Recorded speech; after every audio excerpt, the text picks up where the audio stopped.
What's up, guys? This is Chris. Welcome back to my channel. If you're wondering why I had this huge ass ship in front of me, well, that's because we're about to sail the sea. That's right. Sea Limited just reported their Q4 earnings and issued guidance for the coming year 2021, and my goodness, these are some of the best numbers I have ever seen from any company, certainly of this size. We're going to talk about my projections for Sea going forward, what I thought about these earnings, and I'm going to show you why I believe this is going to be a $1,000 stock in the coming years. So make sure you smash the like button for me, please. It helps out tremendously. And by the way, we got monetized on our channel finally. So hopefully, this YouTube channel is going to keep growing and growing, so I put out great content for you guys forever and ever. So if you guys don't know, Sea Limited is the biggest e-commerce, gaming, and digital payments company out there in Southeast Asia across the entire region. It's ranked number one in so many metrics as far as downloads, user engagement, and this is a company that has been consistently putting up 100% growth year after year after year since its inception, and doing really tremendous and exciting things in a region that is growing faster than most places in the entire world. So you want to get in the action if you are a growth stock investor. All right, and I've been championing this stock since a long time. Still is not that popular. Not a lot of people know about it. I first bought this stock when it was 40, and here today it's $250. All right, my current cost average is 140 plus because I did take profits along the way here and there. Finally decided I'm just going to hold this long term and really research it, really done my bullish thesis, and I am so excited for this future of this company. I have 150 shares, $40,000 in this stock, and it's the biggest stock in my portfolio. All right, C Squad. So as I mentioned, SE just reported their Q4 earnings for 2020 and the full year wrap up, and we're going to go over each of the results and a couple of interesting new developments that they're coming out with this business, including artificial intelligence. In terms of revenue, they grew 101% over the past year, quarter over quarter.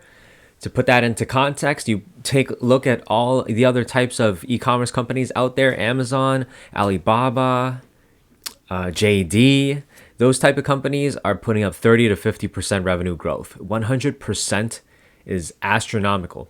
All right. Gross profit is up a lot year over year. EBITDA is positive once again. And yes, they are overall posting a net loss still, quite a large amount. But when you consider the fact that they are burning a lot of money to, fuel that growth, and we're going to talk a lot about that later on in this video, that is putting long-term profits ahead of short-term profits. And for a company with a big vision and doing so many things in a disruptive growing space in Southeast Asia, this is definitely still a really nice sign to see, at least in terms of gross profits, before expenses and before taxes and all that, at least that's positive and moving in the right direction. Okay, digital entertainment. This is their gaming side of the business. They own obviously their flagship game, Free Fire, which is the most downloaded game worldwide in 2019 and 2020. And here today, you can see that digital side of their business is growing also 100% plus over the past year. Okay, very, very, very profitable business already in this space. Like if their gaming business was separated and that alone, this would be probably, going towards the likes of Activision as far as valuation and that level of profitability over time. $663 million in adjusted earnings before income tax, blah, blah, blah. All right, so very good signs there. And you could see in terms of active users, that has been growing despite the pandemic, kind of moving towards the latter stages here, fingers crossed and all. 610 million quarterly active users in a single, they do have other games, but for the most part, they're talking about the single game here, Free Fire. And 72% growth there, right? That, adding 300 million people in 1 year, that's insane. When this game was already very popular already, right? Now it's pretty much the most popular game out there. Okay, and the quarterly paying users. This is very important. You don't just want people freeloading on your game, right? You do want to monetize it, and they do offer a lot of goodies in that game. You know, just looking at their investor relations page here, let me back up, right? You know, very cool stuff. If you're an anime fan, you know, One Punch Man did a collaboration with them. They've done collaboration with Cristiano Ronaldo, okay, soccer, football superstar. You know, they've done a lot of interesting partnerships as well. You know, Money Heist from Netflix. Very exciting things there. A lot of recognition. Brand recognition is always good. Okay, and so 100+% growth there in paying users as well.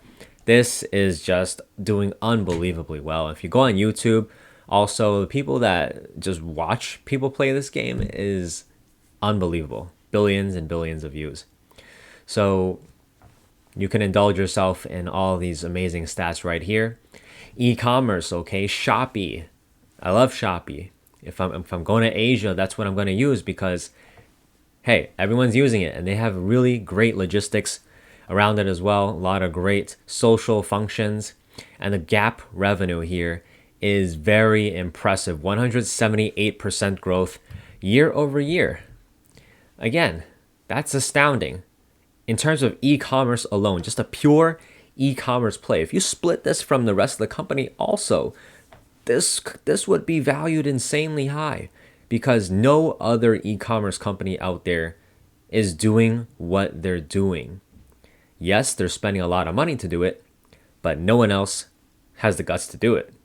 And the business know-how and the execution.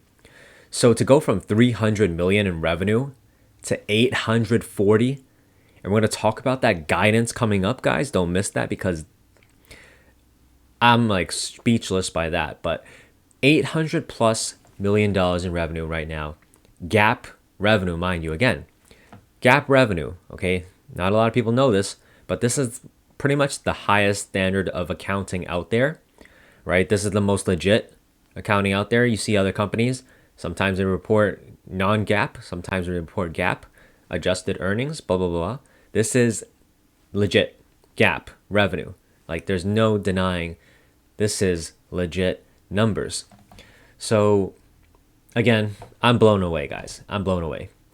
1 billion in gross orders in the past quarter, 12 billion in GMV. And this is a number that's really catching up to even a lot of big players out there, right? And this is growing 100% next year, probably going to be 20 billion in a quarter. And for a full year, you know, they're pushing like tens of billions of dollars on their platform in a course of a year. So this is incredible stuff.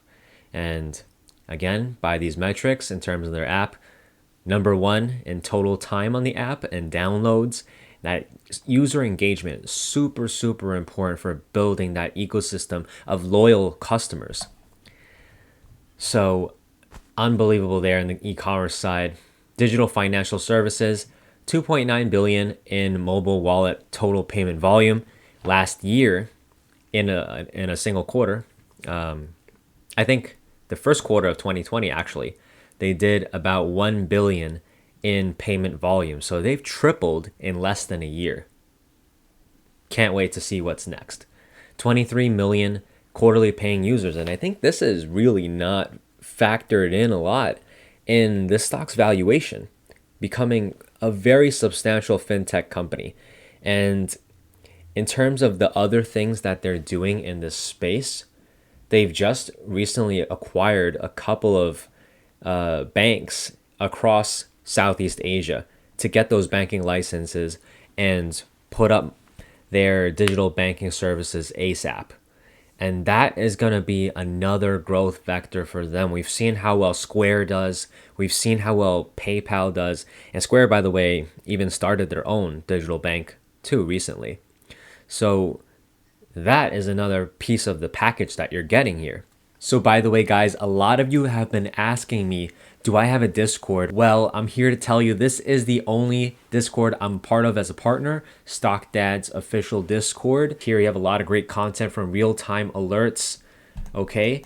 complete access to video courses, weekly live training sessions. If you're interested, I do have an exclusive 15% off discount code for all payments lifetime. You will get 15% off every single month for as long as you stay part of the Discord. And you can see overall they did 4.4 billion in GAAP revenue the past year.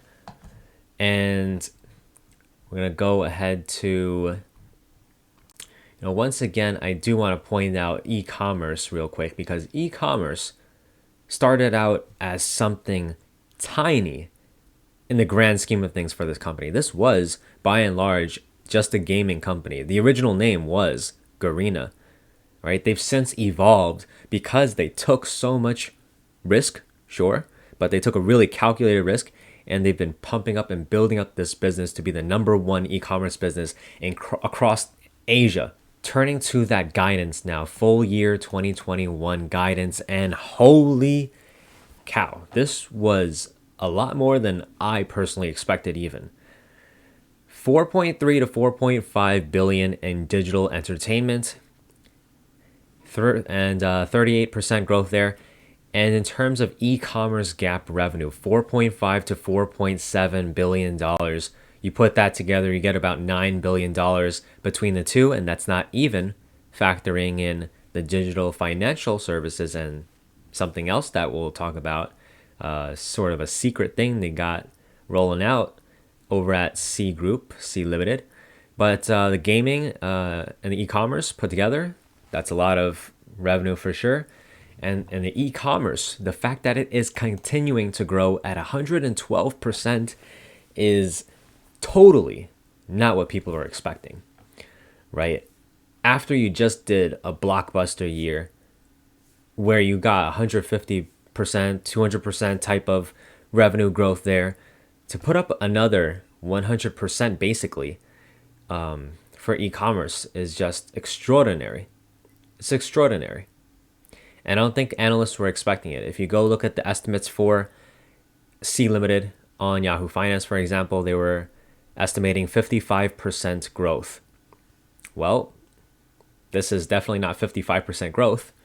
If you put this together, unless I'm going crazy, right? This is at least $9 to $10 billion in revenue if you factor in digital payments as well. And for 2020, they just did 4.4 billion. So again, unless I'm crazy, that's well over another 100% forecast for the coming year. Astounding. Absolutely shocking. The fact that it is disruptive and growing in a region of the world that is mobile first, and that mobile economy is tripling by 2025. On top of those blockbuster earnings results, there were two things that also really stood out to me in that press release. Okay, the first one is that they did acquire a capital investment firm, and that's going to allow them to further accelerate their plans to become a digital bank across Southeast Asia. And what that means is that they're going to have, established and reputable people on their team to lead the way as far as being able to, essentially become an investment bank, right? Take people's money and invest with it and get good returns. And that's going to be a different growth driver for their business as well, because right now in Southeast Asia, a lot of people are not even in the banking system. Many people don't even have what we know as a bank account, a checking account, a savings account. These things don't even exist in some of these places. So to be one of the first movers is going to be tremendous for the company. The second thing here, and this I really did not expect, is that they just got a chief scientist guy on the team, right? And he's going to be leading the way as far as data and AI, and that's going to be a very interesting thing for this company, I feel, because they're getting a tremendous amount of data. Data is everything, right? We've seen a lot of companies out there doing tremendously well because they harness data in such a powerful way. Think of social media, digital advertising, software companies, and think about it with C Limited, right? They have a tremendous amount of data out there, pretty much about, across people's lives overall, right? If you're going to have people's financial data, you're going to have data on people's shopping habits, consumer trends, and to then be able to use AI to harness these things and come up with better efficiencies, come up with better and new products even, or maybe even, sell that data. It sounds taboo and all, but it is part of the game if you're going to use a service or a product or a platform. And maybe they'll even do like more advertising type of business. I don't know, but this is a really interesting opportunity. All right, guys. So now we're gonna get into really the juicy part for some people, and that is my personal $1,000 price target on this stock by 2025. And after the numbers I've seen today, I might have to just revise that. But looking towards the future, right? We know that this company is basically following the Amazon playbook. Burn as much money as you can, but you need to have a powerful story, a powerful growth vision, right? And actual numbers. And we've seen this company is posting some of the best numbers in the entire stock market. And when I look ahead at those next 5 years, right? I gotta say, if you're doing 100% growth consistently, and at this valuation, I think absolutely it will hit $1,000. And I'm not selling a single share, by the way, until it does that. So if we look here today, it trades at a price to sales ratio of 35. If you look at all these other ones I'll have on the screen of high growth companies, they're going to trade at very high valuations. Sure, expensive on paper. But for what they're doing in the future, game-changing, world-changing, it's worth it. So PS of 35 for SE is actually lower than many other companies that are doing pretty good growth as well. The likes of Shopify, TTD, companies that we all feel are going to be great for the future. So we're already at a bit of a discount there, but let's just say that C Limited is going to trade at a 20 price to sales next year. Okay, very fair. It's actually going down in valuation. It's getting more cheap. It's getting cheaper, right? 25 price to sales. It's getting cheaper from this level. But look again, right, at that revenue for next year. 9 to 10 billion in revenue. Multiply that by the price to sales of 20 to 25, and you get your answer for what the price target is for next year. So I have that at around $400 per share. I think that could even be a bit conservative. And then going to 2022, 2023, 24, 25, if C Limited just maintains a 30% growth rate or so on their revenue, keep that, similar price to sales ratio, and we assume that their revenue growth is going to be rewarded and the stock market is not going to tank, then breaking down here, you get 1,000 per share or even higher at this point because of these results. So I am extremely bullish on this company. I believe in it absolutely for the long term. It's not too late to buy this stock. And here today, even though they put up those big numbers because of the market and the way people have been approaching some of these growth stocks, the stock hasn't been rewarded, barely up on the day. If things continue, you definitely want to add on weakness, because once again, if you have even some semblance of a long-term perspective, medium-term perspective even, this is going to be an absolute winner. So if you like that video, guys, leave me a comment down below and let me know if you're in the C squad, because we're going to do great things together. And I will see you guys in the next video. Until next time, my friends, stay well and invest responsibly.